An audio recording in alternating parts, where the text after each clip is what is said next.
Okay, we are live. Yes, this is the Four Articles podcast. I know we are a little bit late, but yeah, we're 30 minutes or so late, but whatever. Got sidetracked with something. I totally forgot we had the show scheduled. I thought it was a little bit later at 1, but that's okay. We're going to be late. So this is not for the folks on Spotify. This is only for YouTube only. So we'll get started here in just one moment. Kind of thinking this is like a mini pre-show. Hopefully everyone's having a good day. It's been kind of interesting the last 45 minutes. So touching on just a second, bit of a developing story.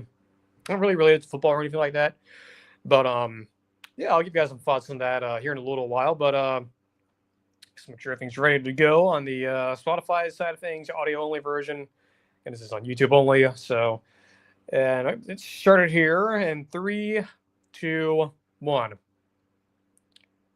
Welcome in to the Four Verticals Podcast, episode 113 for July 24th, 2025. High atop yet again steamy and oven-like conditions outside here in Jacksonville, Florida.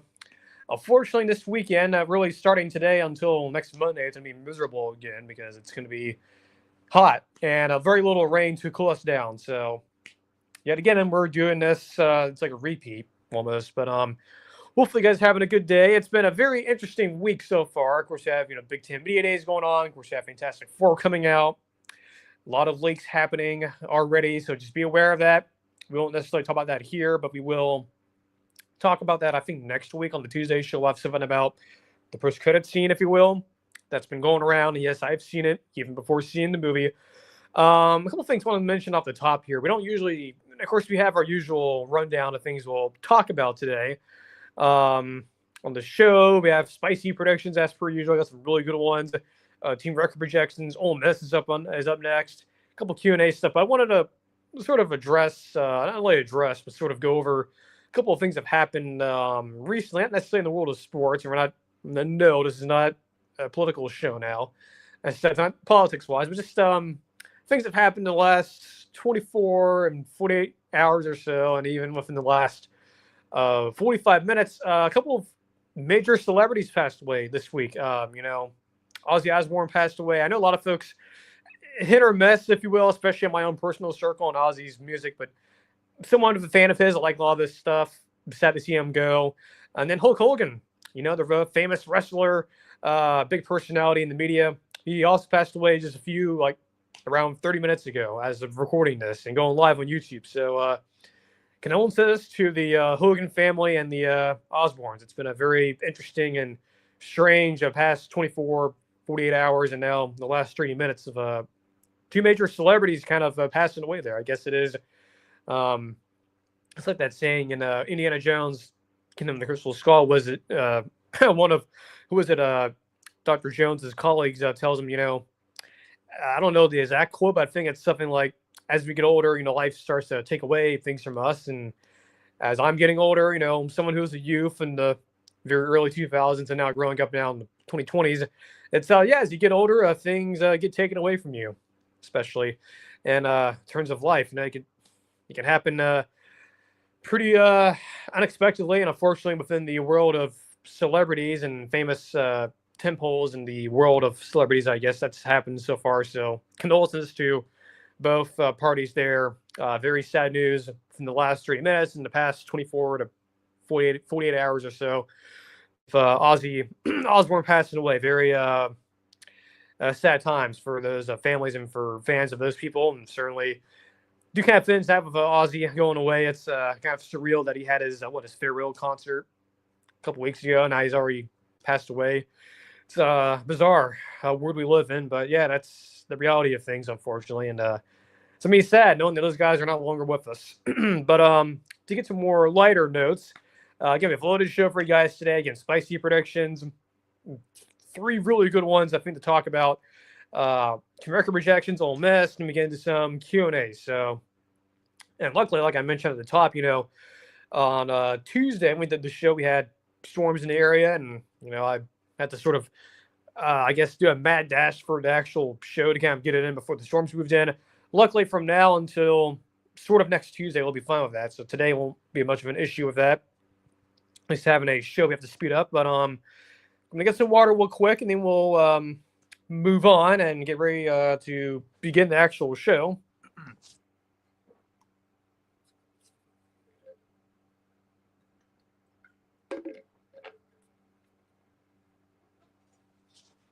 Okay. Spicy predictions. We've been doing this for the past month or so. It's a very good segment for us, very successful. I think a lot of folks are liking it. It's continuing today with three big ones. Again, if you're new here, I want to know what the scaling system is for us. These are sort of like bold predictions, but they're not the same. It's just a different, I don't know, like method, I guess, different terminology, but it's mostly the same idea. How it goes from a scale from mild all the way to spicy. Think of it like if you're doing hot wings or whatever. Uh, Mild could happen, warm, maybe hot, slightly unlikely. That prediction could happen, and spicy, totally unlikely, not going to happen. At least in my opinion, but of course, we will revisit these come like December, January, and February, like, I don't know, around Christmas time all the way to like mostly winter. That's when we'll sort of do that and sort of revisit these a little bit. But we have three of them today. Very interesting ones. Listen, this one's really interesting. And one that I heard this from a lot of other shows over the past week or so, at least a version of this, but I figured why not go ahead and bring it up on the show? And that is the SEC goes winless in their major games in week one. Now, I hear most of you in Birmingham, Alabama, and around the Southeast, I hear you screaming. This is not necessarily my projection or my prediction. This is going to happen. It's just a spicy prediction. Like, this is just a pie in the sky. Could this potentially happen? Like a scenario, right? Not saying it's going to happen. And again, I know a lot of you are very passionate about your conference, but just go with me here. And there are major games in the SEC in week one. Of course, Ohio State, Texas, game of the century probably.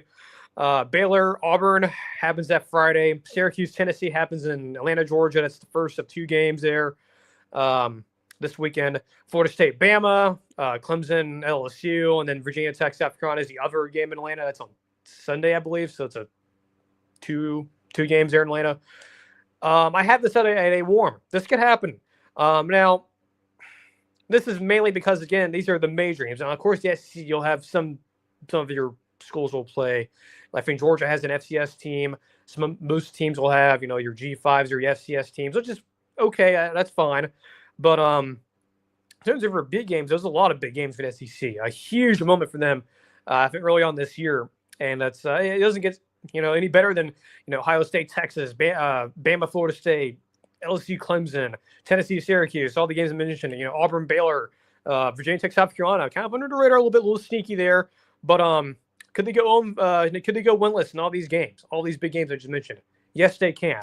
Am I putting a bet on this? Am I gonna put my own money on this? No. But there's a route this could happen. Ohio State could easily beat Texas. It's at home. It's big noon kickoff. Again, it's probably going to have game of the century type of hype around it. Though I don't know if it's really getting that type of hype. Might be a topic for a later show, probably next week as we get closer. But that game has a lot of hype around it. Of course it should. Baylor, Auburn. Auburn could easily lose that football. Easily win that football game or lose it. I guess I was trying to say lose it, but they could win it as well, of course. But they could easily lose that game. Syracuse, Tennessee, they could lose that game. Tennessee could. New quarterback, a lot of new, fresh faces on that team. You're going against a formidable opponent, not a walkover. Grant you, it's not a true road game, but whatever. Florida State, Bama. Bama could easily lose this game, or at least, well, not easily, but there's a path. I guess it's maybe not the most likely result of an SEC team losing a major game. Clemson, LSU, of course. The thing about LSU, the joke is, they can't win an opening game in the 2020s. It's almost like a curse now. So there's that. And then, of course, Virginia Tech and South Carolina, both teams in opposite directions. South Carolina, arrow trending up a little bit. Virginia Tech, arrow trending down. The SEC could easily lose all these games. There is at least a path. I guess I shouldn't be saying easy, but there's a path to where they could do it. And boy, if that happens and this prediction comes true, boy, you're going to have a lot of folks in the Southeast, especially those in like Alabama, Georgia, and whatnot, in that part of the world. A lot of angry folks. And you're, of course, going to have the Danny Cannells of the world who are going to be like, yeah, screw the SEC. Woohoo, yeah. And, of course, you have those folks you'll celebrate. I think for me, though, of course, I acknowledge, the SEC, while, yes, the propaganda machine and what that is annoying, so I do understand where the Danny Cannells of the world come from. I also do understand this is a prideful conference. This is a conference that has a lot of, pompous to it. They're egotistical. I mean, think about it, man. Some of these fan bases, too, they lose. Like, man, imagine Auburn losing to Baylor, Florida State being Bama. Like those fan bases, two fan bases that I have a lot of connections with. Their egos, at least not just in general. I'm not like highlighting certain people, but it's just like even them. Like LSU fans are the same way. Texas fans, their egos are the size of the Chrysler Building. Like it is going to be interesting if this were to happen. Just the reaction reverberating around the college football world. I don't think folks are ready for this. Like this would be in the Southeast, in this part of the country where I'm at, like in Jacksonville and whatnot. Like this would be labeled as a national tragedy if they were to go winless in all these games, which could easily happen. And I guess for the sake of me and all these folks in this in the college football broadcasting world, I kind of hope it doesn't happen because that would lead to utter chaos. But as a sadistic as I am, it'll be really funny if it did happen. It'll be really interesting to see this happen. A very humbling moment for a lot of egotistical fan bases and fan bases that are also at the same time being egotistical and also very hawkish. This could easily happen. It's not impossible. It'll take a lot. It'll take, Bama losing to Florida State, Auburn losing to Baylor, of course, Ohio State, Texas. One of those teams, of course, has to lose as well. Syracuse beating Tennessee, Virginia Tech finding a way to beat South Carolina. So it's going to be tough, but it's not impossible. And I think a lot of folks who have, the SEC propaganda sort of cemented in their mind, if you don't understand is that while your conference, yes, it's the classic, my conference is better than your conference, and woohoo, SEC propaganda, woo. I don't think you guys are as invincible as you think you are. I think there is a potential if this were to happen. Again, like I said, it'd be very humbling. I know, again, those fan bases there are very hawkish and very egotistical. A lot of, pride in that, and those fan bases across the SEC. But look, this could happen, and I think if it did, of course, look, it'll be a major tragedy in this part of the country, but also it would have a lot of ramifications, not only on just the season in general and how chaotic that would be, but also for a lot of these coaches whose job securities could be at risk. I just mentioned a lot of these fan bases are very hawkish. Auburn's one of them. LSU is one of them. Those are to name a few. Bama, for example, too, would be another one just to watch. Just not like anyone's going to get fired. I'm not hoping or I'm wishing on anyone, but just to be realistic, if like Bama were to lose, Auburn were to lose, LSU were to lose, I guarantee you the hawkishness of those fan bases would be turned up to 100 or even past 100. It'll be very toxic, be very, it'll just be horrible. If you're an administrator, if you're a coach of that team, just hearing all the negativity and, this is the doomsday scenario. Brian Kelly needs to be gone now. Hugh Freeze gone now. Killing the board gone now. This is unacceptable to lose to Florida State and Baylor. Which, varying degrees. I mean, that might be true for some people, but it's college football. Just deal with it. It's just supposed to be crazy. So, again, I know this may sound insane to say this, especially in SEC territory, which where I live, but this is not impossible. This could definitely happen. And look, again, if it does happen, this would be, and I'm not saying it's going to be like on the level of like 07 in terms of insanity, but this would feel very chaotic and getting close to like 07 vibes. It'll be, again, the ramifications of this and the ripple effect it would have on the sport will be very insane. It would be absolutely insane. And then look, if it happens, I'm all here for it. I'll be getting my popcorn and, just enjoying the fallout that following week. It'll be just incredible to watch. Kind of hoping it doesn't happen because it would be a bloodbath on Twitter. I know it would be total chaos, but it'll just be great, man. And boy, wouldn't it be great though on that Monday, or I don't know if they'll be on Monday. I guess they might, but their first show after that on Cover 3 of Dana Cannell coming in, and oh man, that'll be must watch.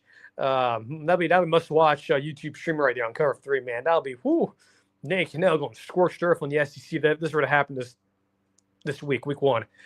Speaking of going scorched earth, boy, if this would happen, this would be insane as well. Notre Dame starts 0-2. Now, the thing that's as crazy as well, as much as the SEC going winless in all their major games week 1, this is also warm too. This could happen. So I don't know if you guys realize, or if you do realize, I think a lot of you know that Notre Dame plays Miami week 1. That's a Saturday. Well, not Saturday. It's Sunday game ABC. So I'm assuming it'll probably be like I don't know who it's going to be calling the game. I don't think they've announced it yet, but I'm assuming it'll probably be like it was last year with Herb Street and Reese Davis. But so Miami hosting Notre Dame. I think everyone knows that. I think everyone knows that game's happening. I don't think a lot of folks realize that they also play Texas A&M and it's back-to-back weeks. No, correction. They're not back-to-back weeks. There's a bye week in between, I believe. I think. Is that true? Yeah, there's an early bye week. Yeah, that's weird. But I think that is true. Is that right? Early bye week? That can't be right, is it? Yeah, it is. So yeah, they have early season bye week. How about that? All right, I thought those back-to-back weeks, but still, it's on at least on the schedule. It's back-to-back games on your schedule, at least the way it's ordered. But so they play Texas A&M and Miami. Well, Miami first and A&M in the first 2 games of the year. So them starting 0-2, this could happen. It surely could. They could lose to Miami. They could lose to Texas A&M. Those teams now, to varying degrees, a lot of questions, right, about Texas A&M. Marcel Reed, is he gonna be the starter or not? A lot of mystery, I guess, if you will. A lot of intrigue. Miami, Carson Beck, he should be healthy hopefully by then, come late August. A lot of pieces to replay, sort of a transitional year, new defensive staff coming in, and Miami hosts them at home. A&M goes to South Bend, so this could definitely happen too, right? I mean, look, you have a new quarterback, CJ Carr, Lloyd Carr's grandson, starting for Michigan. Lloyd Carr coached at Michigan, is at Notre Dame. A lot of turnover. Of course, you have Love back at running back. You should have another fairly good defense. Now we'll eventually do the Notre Dame prediction and preview, a team record projection at some point. More on that, and hopefully in the future, if things work out correctly. But this could happen as well. Yeah, 0-2 is not impossible here. So that's in the warm category. It's not mild, because there's obviously, look, A&M comes to their place. That's a home field advantage. It's going to be really tough. But that's not impossible. Notre Dame start 0-2. Boy, if that happens, whoo, those folks in South Bend, you thought it was bad after them losing to Marshall a couple years ago, losing to Northern Illinois. Starting 0-2 after going to the national championship, not a good look from a public perception point of view. But again, it's, is Marcus Freeman going to get fired if they go 0-2? No, it's not going to happen. But I feel uncomfortable, that's for sure. I'd be a little uncomfortable up there. And then the last one, West Virginia makes it to the Big 12 championship game. This is a hot. I don't know if it's going to happen, but just to play, a little game here. If you want, not a game, but just best case scenario. And we'll eventually do a West Virginia team preview. Team preview record projection. They get on their schedule, as I look at it. Of course, this is Rich Rod coming back again. Glad to see that. I'd be interested to watch him. I don't know if you all to watch him week 1, but you can't watch him, I guess, week 2 onwards, because they'll be on TV and not streaming. But so they get the FCS team week 1. They go to Ohio, not state, Ohio, and Athens, not Georgia, but Ohio. So they do go to the Ohio Bobcats. They go there week 2. Interesting trip there. I guess it kind of makes sense. A lot of Virginia people do move, right? And, Ohio's close enough. They get the backyard brawl on December 13th. By the way, ironic date there, 9/13, the same score as the 07 game. How about that? It's amazing how that works out. Little unintentional Easter egg there. But, the backyard brawls there. It's in Morgantown. That should be, by the way, I've heard rumors going around that, Kirk Herbstreit's been advocating, apparently, to get this game, to have game day there, and which would be, hey, I'll be all for it. Why not? Then they get their Big 12 schedule starts after that, so it's at Kansas, Utah. So it does get tough in a hurry. A lot of fairly decent teams, at least teams that are equal to and better than you in talent. So, I mean, there's a path, right? I mean, you get Utah at home, so that's good. You get the travel advantage there. Though, then you have to turn around and go to Utah, I believe, on a Friday standalone game, I believe. That's a Friday game. And you get to go to UCF. It's then TCU. So, and then you get Texas Tech, of course, to end the year, along with Arizona State before. So, it's not going to be easy. But could there be a path? And there might, but we'll see. I don't think anything's guaranteed. I don't think anyone's guaranteeing you anything of West Virginia being a Big 12 title contender. So it's in the hot category. But I keep an eye on it. But boy, that were to happen. And in the first year of the new Rich Rod era, he's back. He's in the Big 12 for the first time ever. That would be insane. I think a lot of folks' minds would just become silly putty if that were to happen. First of all, welcome to our show, I guess. Well, not first of all, but I guess as we're sort of transitioning here. Welcome in. I was going to do this at the beginning, but because I forgot, again, we started a little bit late. Not relevant to the YouTube side of things, or it is relevant to the YouTube side of things, but it's not relevant to our Spotify people because it's not live. But welcome to the show. If you're new here, we do the show twice a week, Thursdays, Tuesdays, around this time. Of course, we have the season coming up, and eventually, once we get closer, I'll probably do like a introductory segment to our show, sort of getting folks, introduced to what our show is and whatnot. But we cover just get the basic rundown of it: college football, Marvel, Star Wars news, and then Tampa Bay Buccaneers. As Buccaneers fan, we do cover the team. We'll eventually do their team record projection and whatnot here pretty soon. Once we get closer to deeper into training camp, of course, it's starting now. And once we get closer into the preseason, once things get finalized, we'll eventually do it. But yeah, I mean, cover all those topics. Sometimes it's a little more quieter on the Marvel and Star Wars side than it is on the football side of things. But we do cover it when there is news, and there's going to be news to be had here pretty soon, especially with Fantastic Four coming out.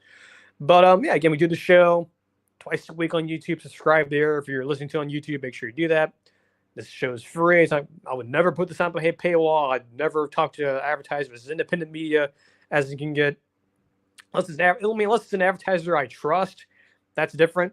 But it's just some random advertiser. We're not going to, no, you're not going to be a sponsor. We're not going to litter this thing like a NASCAR or one of those, or littering it like a interstate with billboards all over it. So we're not doing that with the show. Again, this is mostly going to be independent media. Well, scratch that. This is independent media. Again, if there's advertisers I trust and I like, then we'll bring them on. But we're not going to litter this thing again like a side of a NASCAR vehicle. We're not doing that. Again, we have this show on YouTube. It's on the Spotify. There's no Patreon page. I don't want you guys to pay me money.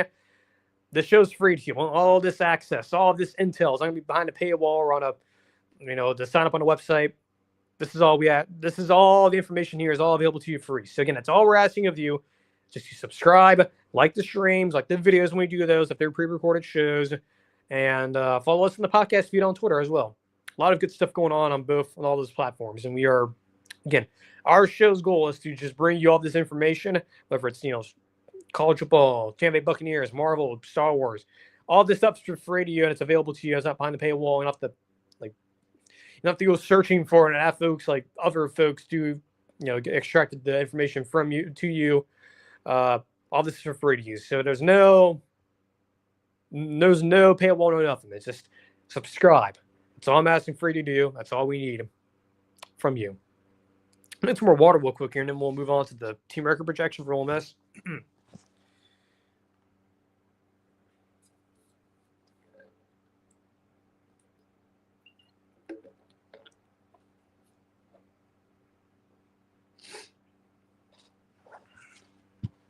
The voice ready to go? All right. 2025 team record projections. We've been doing this since beginning of May, and we're about to be 7 days away from first day of August. So we're getting ever so closer to, fall camps opening up. I think some are opening up soon, I believe. Like the week 0 teams are always trying to get prepared, ready to go, I think soon. So how about that? But of course, we'll continue to do this until we get closer and closer to the season as we sort of run out of big teams, because we're not doing everyone, but we'll do mostly everyone. There's some schools haven't done yet. Notre Dame's the one we'll get to that. May have something special planned for that. We'll see. But Ole Miss. So last year kind of was what it was. You had the Kentucky game, you had the LSU game, which at that point, the LSU game, we could see that coming. Like me and Josh Pate, others were sort of, kind of catching on to the scheduling dynamic there. LSU had the advantage. They're off a bye. Ole Miss was not. They're playing 7 straight games. So that loss, not surprising, was expected. The Kentucky one, wasn't expecting that one. So they had what they had last year. And of course, they had the Florida loss, and that ended up finishing them off for the playoffs, even though I think a lot of folks, including me, probably felt like Ole Miss was a playoff caliber team that just didn't make it. They just couldn't finish. They lose a lot. Jackson Dart moves on. Walter Nolan moves on. A lot of pieces to replace. Of course, you have a new quarterback, Austin Simmons, coming in. He played a little bit last year, but he will be the starter.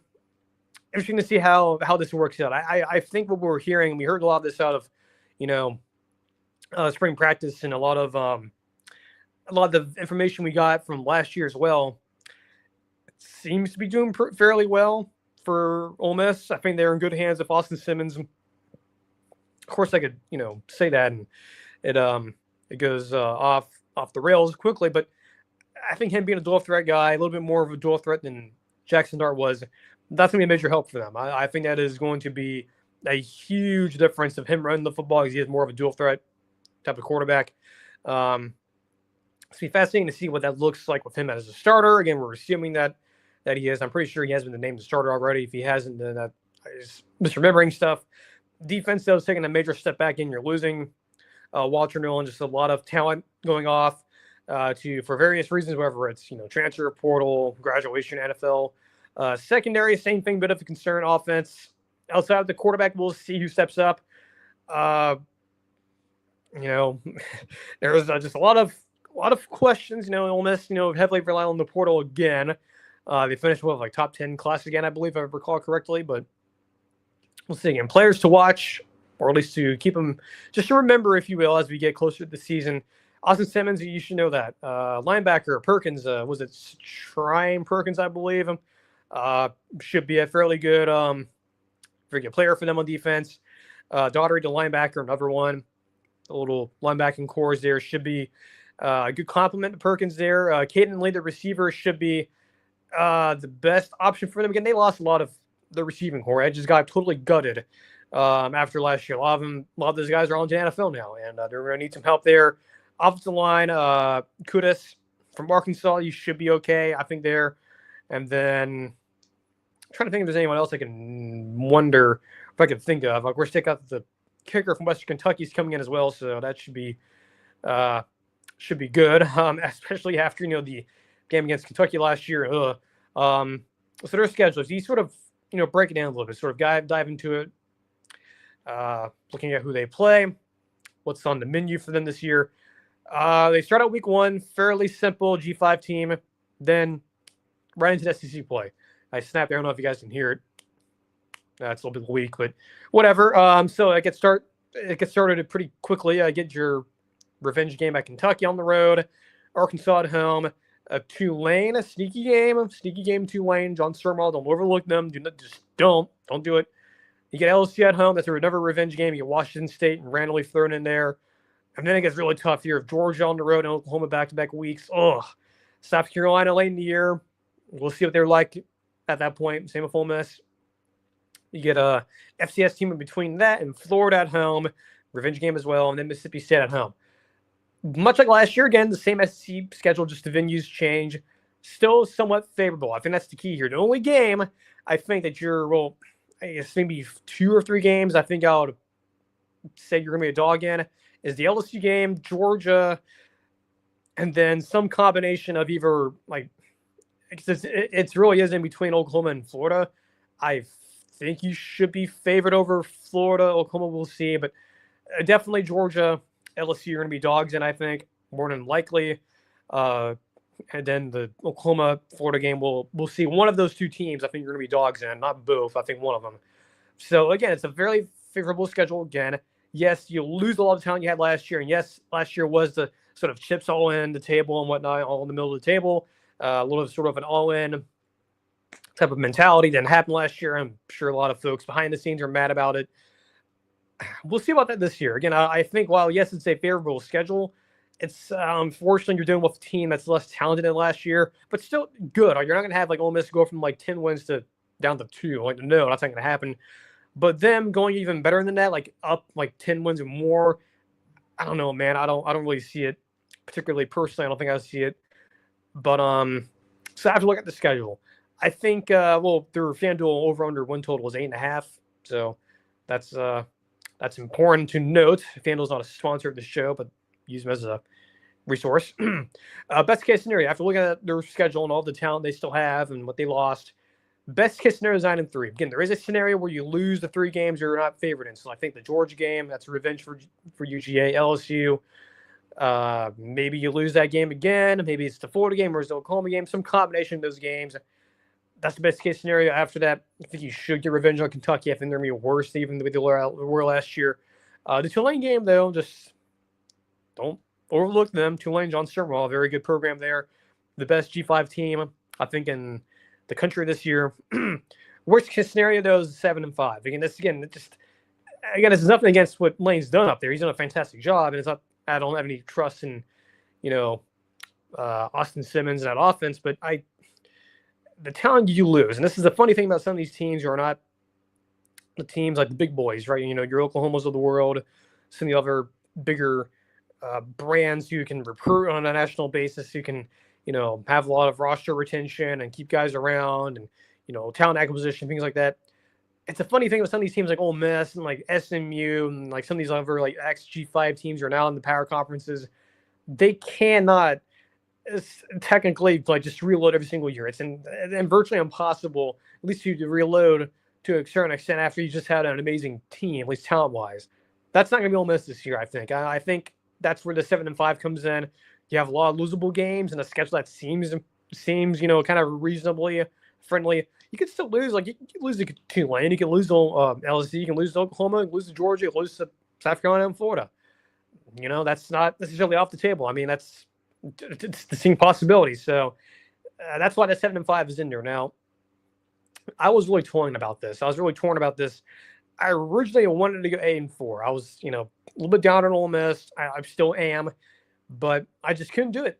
I think there is a sense of revenge. Think about some of these games, like the Kentucky game, the LSU game, the Florida game, where you could see them win some combination of those games. Probably the two other ones.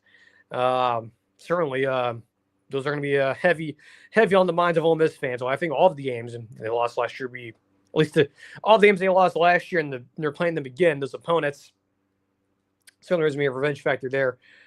I actually went with the best case scenario as the most reasonable, 9-3. I know that sounds kind of crazy, but again, for some of these teams, this can happen. But again, just look at the schedule again. Like, think about all the teams you're going to be dogs against. I think the LSU game they might. Georgia definitely will. Oklahoma we'll see. South Carolina probably not. Florida probably not. So if you do think about that, good win total is 8.5. Vegas still feels pretty good about it, at least according to FanDuel. I think 9-3 is best case scenario. So it's about even. Again, I was really thinking about going the 8-4 route with Ole Miss, but I just couldn't do it. But then, even though they do go, if this were to work out, they go 9-3.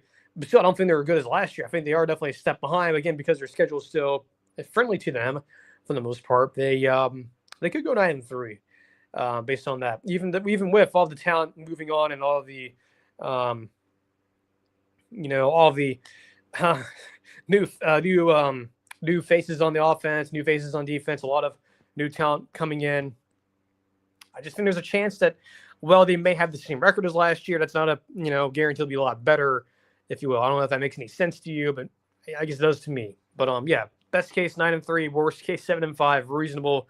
Same as best case 9-3. Looks like we're gonna have about 33 minutes. I'm gonna get some more water real quick, and then we'll, I guess, kind of wrap up the show a little bit early again. I know it just seems weird we're doing like 40-minute shows, but it really is.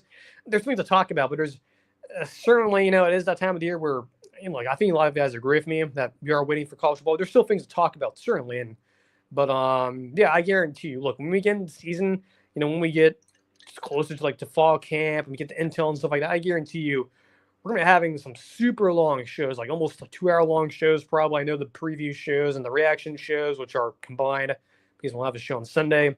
Though I have some ideas for Saturday. We'll see to kind of alleviate that. But at the moment, we'll have like our preview and reaction shows on the same day on Tuesdays, and we'll go Thursday on our, upset alerts and other news that's going around. So it's going to be busy here when we get to the fall, and that's why we can afford to have some of these shorter shows, if you will.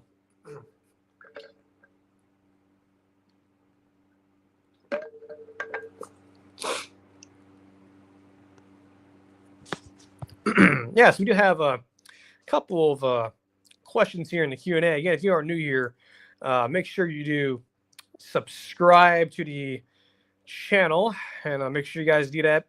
Again, this is all free for you guys. There's no, this is all free to you guys. There's no paywall or nothing. Again, we are completely independent media. Fixing something here on the Q&A. It's a typo. Let me get that fixed. But yeah, again, this is completely independent media. Again, this is our stuff. There's no advertiser, no nothing. It's all for you guys. Again, make sure you follow us on YouTube, Twitter, podcast feed, all the places where you can find us. Again, it's not hard to find. Just make sure you subscribe and give us some support here. That's all we need. A couple of interesting questions here. make sure that was fixed properly. I think it was. Yeah. A few questions here. We'll wrap up the show. First one, not really sports related, not even related to what we usually talk about, but as a weather enthusiast, as a fan of weather, I guess if you want to call it that way, or want to just make it that way, I guess. Interesting topic here. Or interesting question. Thoughts on James Spann, who is the meteorologist. I think everyone knows if you live in the Southeast or especially in Alabama, chief meteorologist at the ABC station in Birmingham, a legend, if you will, in the meteorology community. Thoughts on James Spann's new weather network he announced recently. I think it was this week or last week. It may have been last week, I believe. It's been a weird week, but it was announced recently. So he announced this recently, James Spann. I think the Alabama Weather Network. It's something he's been hinting at for the past year of him like having his own private thing. If you know anything about what Spann has done, of course he's a big figure in the weather community, one of the best. I believe he is the best. No offense to any of the other meteorologists listening to this. I know one of them does. Who was here in Jacksonville, Lewis Turner, fan of you as well. You're doing a fantastic job so far, but I think we all can admit that James Spann is just a different level. He's one of the veterans out there, of course, who just recently lost Gary England over out in Oklahoma. He retired years ago, but he recently passed away. A lot of folks regard him as one of the best as well. But James, he's had a lot of major he's had a major presence on presence on social media. Right, he has his YouTube channel. He does his weather briefing videos, which were the weather extreme videos in the past. He used to have his old blog. I believe that's what this is going to be taking over. I believe he used to have the weather blog, the like ALWX. I think that's what this is turning into, or at least this is what's the new version of that. But yeah, I think this is a good idea. I mean, you have a lot of folks who, meteorologists, if you will. I guess not really officially meteorologists. So some of them are like, Max Velocity got his degree recently. Like him, Ryan Hall, a lot of these weather personalities, at least folks like that. And of course, there's other bad actors who do it just for fear mongering and stuff like that, and just doing it for, views and stuff like that, and putting up the doomsday thumbnails and whatnot. And these guys, Max and Ryan, they do a good job. They're not fear mongers. They're not stupid. They know what they're doing, and they're really smart what they do. And they sort of pioneers, if you will, in this new age of media. And I think this is something that I retweeted recently. That was something that actually Josh over at Den of Nerds, the Marvel Star Wars guy I follow, thought this up about YouTube and how it really is sort of becoming this new, it's always been popular social media site, but I think in terms of media consumption, like in terms of it like getting up there with the major networks and whatnot, and like the legacy media, and YouTube's surpassing them very quickly, which is interesting. And I think it is the advent of things like Ryan Hall and Max Velocity, all these new channels and live streaming and podcasting and things like that. Just something I don't think a lot of folks are realizing, but it's there. I think YouTube really is sort of, even as a social media platform, is the most popular one, but now as just a complete media platform, it's accelerating fast. And I think a lot of folks are realizing that YouTube is in a lot of ways sort of the new TV, if you will.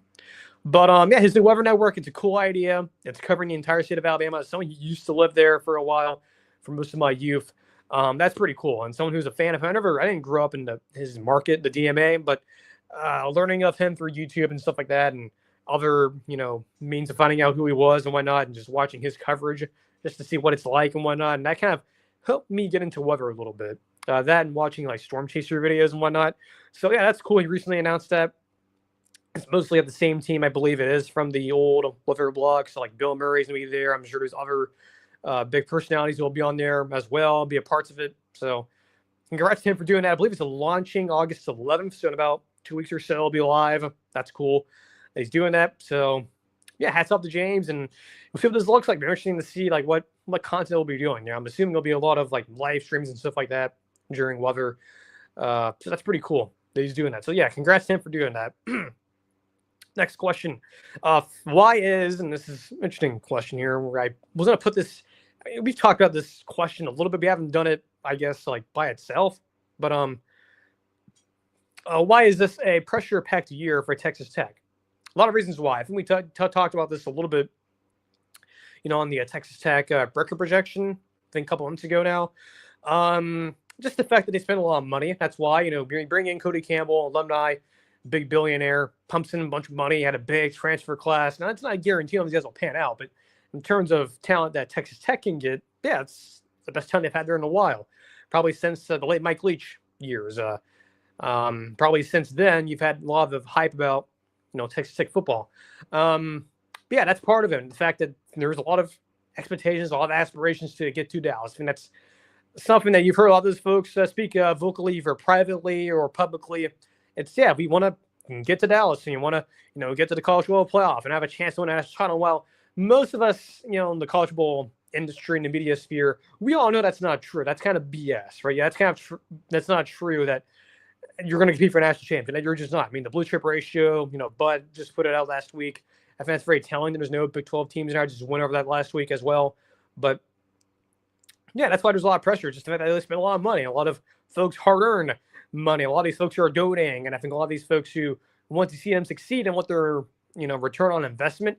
And I think the scary thing is for Texas Tech, and what's really interesting too, as a observer watching this, I'm not a fan of it, is that if this thing goes wrong, you sort of saw this last year when Texas Tech, when they started like what Owen, I know they lost to.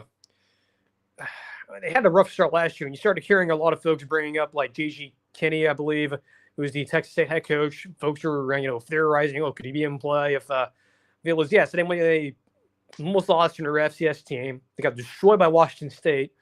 I mean, look, there was a real talk, and it wasn't just me just saying it out of my ass last year. Like there was folks saying, "Hey, look, Joey McGuire might be in trouble here. I don't know. This is kind of getting a little out of control." They sort of rebounded a little bit, beating Iowa State late in the year. But after the start last year, you had to survive your FCS team. You got destroyed by Washington State as a glorified G5 team. If this thing were to go off the rails early, and look at their schedule again, because it's the Big 12 schedule, but let's just say play the hypothetical here. Of course, we already did their preview, but what if they struggle with Arkansas Pine Bluff? What if they struggle with Oregon State? What if they struggle with Kent State? What if they lose to Utah on the road? Not to mention too, Morton, Brandon Morton, their quarterback, he's made out of glass, right? It's like every single game he's like going to an injury tent and like not finishing games. So I don't know, man. I mean, there's pressure there. And look, if it gets off to a rough start, like if they, well, not even that, I mean, rough start or not, if they end the year and not going to Dallas and not having this magical season like they think they're going to, he's unfortunately going to get fired. And again, I'm not saying that because I'm like rooting for that to happen. And in fact, quite opposite. I want him to succeed. I think McGuire's done a fantastic job there relative to expectations. But this year, they're ranked up pretty high. They're the highest and they've been there since 2008. That's a long time ago. And look, they haven't. The last time Texas Tech even started 7-0 was like in 2013 or whatever. That was like the Cliff Kingsbury, pre-Patrick Mahomes era. That's when Baker Mayfield was still playing there as a starter. So it's been a long time since they've had even a good start, and it hasn't happened in a while. So look, if this thing goes off the rails, and if any indication last year, if there was chatter about like Texas State's head coach taking over, like they hire him after they were to like hypothetically fire Joe McGuire, it's going to get real toxic pretty quickly. And look, it can get really toxic. I mean, especially with teams like this that have massive, expectations and a lot of aspirations. You'll probably see them ranked in the top 25, I believe. Like, even EA Sports have them like top 25 in their fictional rankings. So the pressure's on, man. The pressure's on. And look, if this goes south, again, look, I'm not rooting for this. I'm not, I like Joe McGuire, never met him before, but just from what I've heard of him talking and what I've seen and how he's built this, he's done a good job. It's just unfortunately, man, the expectation level and the toxicity, if this thing goes south, like it started to do last year, you're going to hear a lot of rumors, man, a lot of rumors about other coaches taking over for you the following year. Like who's the next coach of Texas Tech? Is it, J.G. Kinney? Is it going to be, I don't know, Red Lashley, stuff like that? Is Nick Saban's going to take over for you? That's like their wild theories been thrown around. So I think if you're Joe McGuire and company, just tune out the noise. Just keep things relative, but also know there is pressure. And I'm going to sugarcoat there is pressure, but just win and just take care of business. Because look, if it starts out like it did last year and you guys like survive Arkansas Pine Bluff and you like lose to Oregon State, I don't know. I'm not like insinuating that you're going to have a interim coach before the first bye week, but I don't know, man. It's going to be weird. Things will get very toxic very quickly. So I'm just saying. And I think a lot of folks in the industry feel the same way as I do. It's unfortunate that's going to happen. when you get this echelon of expectations, and again, not to mention you have the billionaire with a billionaire who is funding your program. Oh, well, it's not reasonable, but just saying, look, if things go south we did it last year, that doesn't, I'm not a guarantee, but it'll be pretty tempting, if you will, for some of those big power brokers over there in Lubbock to say, hey, look at this, hey, look, Joey, we know you're building something, and we know you got it turned around a little bit last year, but you had this guy, Cody Campbell, who maybe your friend one moment could be your enemy in the next moment, so just don't screw it up. I think that's the message I think out there, is to not screw it up and actually say what you're going to say, because you can talk the talk, we can also fall down and, turn the street pizza pretty quickly. Last question to wrap up the show. This is sort of tied into the spicy prediction a little bit. Which conference has the most urgency to win week 1? ACC, Big Ten, or SEC? The Big Ten, not so much. Not really. I don't think they don't have a lot of major games, but I think the one conference that is a little bit urgent, a little bit. Well, not like totally urgent, but would be a nice resume booster is the ACC. Their 3 biggest games. Several big games. South Carolina, Virginia Tech, that's one. Clemson, LSU. Syracuse, Tennessee is one of them. Colorado hosting Georgia Tech. Miami hosting Notre Dame. So, look, as much as we talked about the SEC earlier, what if the ACC goes over in those big games? Well, number one, that would mean that Danny Cannell on their next Cover 3 podcast would have egg over his face. Number 2, that would also have a little bit of a, not a measurable effect, but I think for certain programs like Georgia Tech a little bit, that would certainly be a shock to the senses, if you will, given how much hype has been given from people like me and Josh Pate. Clemson, same thing, a bit of a shiver down your spine if you're a Clemson fan, you lose that game to LSU. Well, it's not a death sentence, right? It's, look, it's a top 10 matchup. If it's a close game, entertaining game, it's not great, but we'll see. If Miami losing to Notre Dame, it can get, as much as I said, it can get really weird and toxic in the SEC. It can also get really toxic in the ACC, and it doesn't help too that your conference prestige, if you will, using a term from college ball, the video game, your prestige is not the best. It's certainly the worst out of all of them, it's certainly down there with the Big 12. And if you guys go over in your big games, like if Virginia Tech loses to South Carolina and your darling Georgia Tech loses to Colorado on the road, that can get real sour in a hurry. And you guys know, or at least maybe you guys remember, that this whole ACC thing of their contract expiring in 2030, and this whole impending next round of conference realignment. If they go over in those big games, that conversation is going to come up. The conversation of you being a lesser conference, the conversations of your trash conference, and you and the Big 12 are one in the same, and you're just glorified G5s, and Florida State, Miami, they need to leave immediately. That's going to happen. I guarantee you, regardless how bad. I think the Big Ten is a little bit blessed because they're not really playing a lot of big games, I don't think. Like, the biggest one, obviously, Ohio State, Texas. But the conversation, the SEC or the ACC, and ironically, all those teams play each other. If either of those two conferences go over in those big games, like Tennessee losing to Syracuse, man, that would just be horrible. And then vice versa. All that won't be as shocking, but just, I don't know, man, the toxicity level, especially in the SEC, would be ramped up to 1 billion. ACC not as much, but still be very, very toxic, and a lot of conversations as a conference as a whole. If you're a fan of that conference, like Danny Cannell and others, not what you want to hear. That's what I'm going to say. Not what you want to hear, and it's going to be very, very weird. Given what's coming down the road of conference realignment and stuff like that, it's just not what you want to hear, and it's going to be very toxic if that would happen for either conference. But yeah, the most urgency, definitely the ACC. I think the Big Ten, you're going to be fine. SEC would be up there as well, but I think the overall urgency, because again, the conference prestige and the fact that you're not guaranteed to get multiple teams in the playoff, the SEC will and the Big Ten will. Yeah, it is urgent for them to at least have a decent showing, not have Florida State get splattered over Tallahassee, not have Georgia State go to Colorado and just fall out, lose the game. So I think it's in their best interest to have a good showing and not get embarrassed. Same with the SEC, I guess, but yeah. Interesting questions. Interesting show, too. We got this in around 50 minutes, so we'll be back on Tuesday as usual, back on Thursday as usual. So normal schedule, I think, going forward, I think for a little bit. Once we get the week 1, it'll be a little more weirder because of, the Labor Day holiday coming up, and we'll get a little strange, but we should be okay, I think, going forward. But So until next Tuesday, enjoy your weekend. Of course, our weekend here in Florida and Jacksonville, hot again. So I'll be once again spending a lot of time in the AC and drinking some cold beer as well. So until Tuesday, enjoy your weekend. Take care, and we'll see you on the next stream.